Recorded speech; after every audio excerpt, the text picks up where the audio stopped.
Je ne suis pas venu appeler les justes, mais des pécheurs, pour qu'ils se convertissent. Je ne prends pas plaisir à la mort du méchant, dit le Seigneur.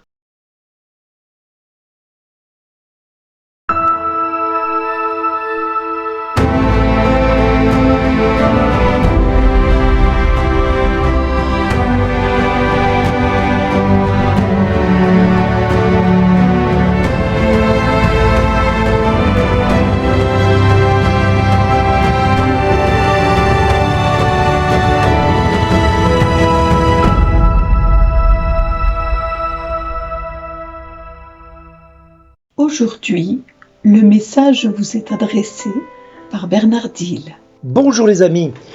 Oui, le Seigneur ne prend pas plaisir à la mort du méchant. Il dit simplement à ce méchant qu'il se détourne de sa conduite et qu'il vive. C'est un peu ce que je vous disais hier à travers la méditation. Je vous disais que si j'avais commis tous les crimes possibles, comme disait Thérèse, ce ne serait qu'une goutte d'eau dans un brasier ardent qu'est la miséricorde de Dieu. Tout cela pour vous dire quoi ? Tout cela pour nous dire et nous inviter à comprendre que la miséricorde de Dieu, elle n'est pas là pour nous montrer du doigt et nous accuser. Celui qui nous montre du doigt et qui nous accuse, c'est le malin, c'est le diable, c'est le prince du mensonge, qui ne cesse de nous dire à chacun de nous, mais t'as vu la tête que tu as vu ce que tu es capable de faire, t'as vu la méchanceté qu'il y a dans ton cœur, tu as vu combien tu es horrible, tu as vu combien tu es affreusement laid, tu as vu tout ce que tu fais à ton frère, à ta soeur, à ton père, à ta mère, à tes parents, à tes oncles, à tes tantes, à tes cousins. Bref, tu as vu tout ce que tu es capable de faire comme tort et tu t'étonnes aujourd'hui que tu vives tout ce que tu vis.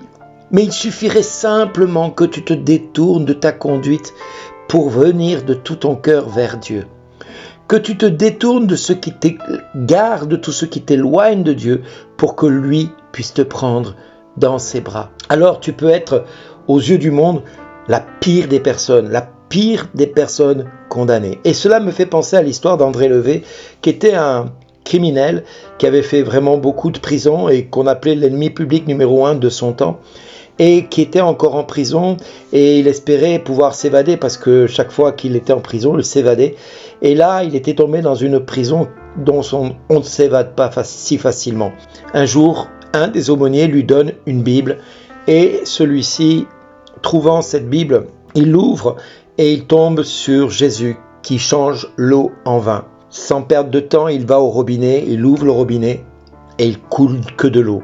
Alors il prend la Bible et il la jette à l'autre coin de la pièce. Et puis, à plusieurs reprises, il va revenir dans cette Bible et puis à chaque fois, il va tomber sur des miracles que Jésus a accomplis. La veuve, l'aveugle, le sourd, le paralysé, l'enfant épileptique.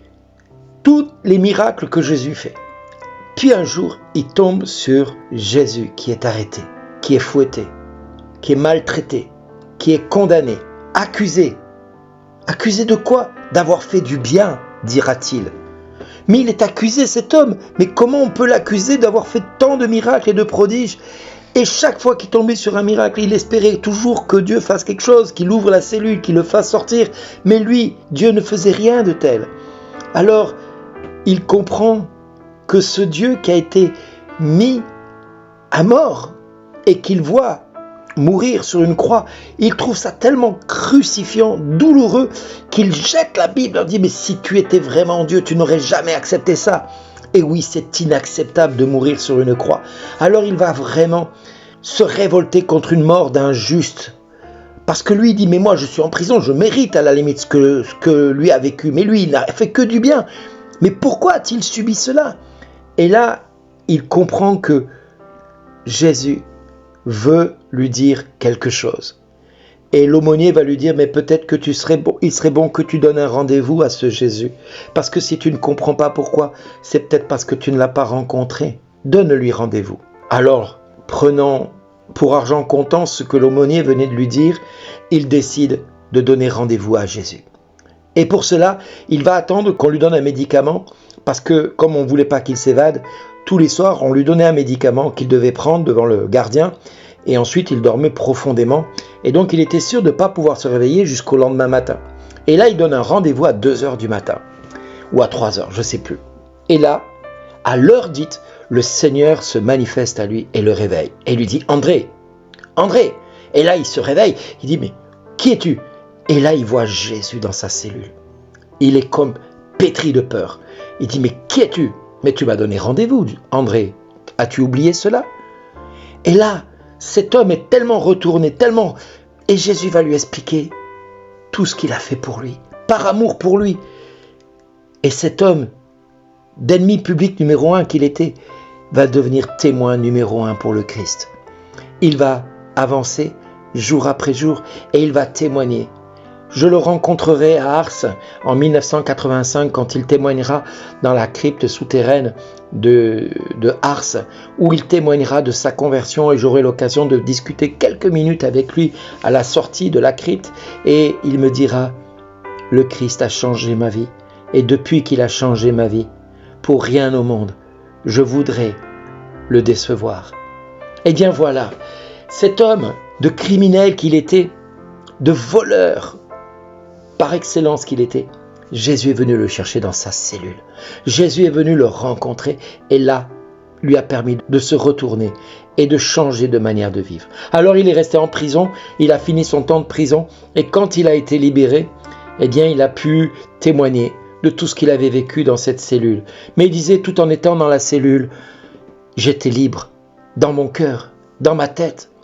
J'étais totalement libre, si bien que les prisonniers me disaient « Mais qu'est-ce qui t'est arrivé, André ?» Il pleurait comme un gamin. Il pleurait comme un gamin tellement Jésus était venu lui rendre visite.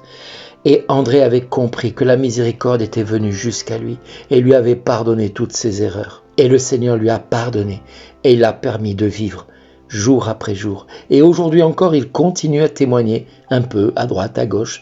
Je ne sais pas quel âge il doit avoir, mais il était déjà d'un certain âge au moment où je l'ai rencontré. Maintenant, je pense qu'il doit avoir avoisiné les 80 ans. Et je sais que son témoignage est un témoignage véridique. Tout ça pour vous dire quoi? C'est que la miséricorde de Dieu, quand elle passe dans la vie de quelqu'un, elle change la vie. Elle change sa vie. Alors si j'ai un conseil à te donner, mon ami, va te confesser. Donne-lui rendez-vous auprès de ce prêtre. Reconnais que tu es pécheur.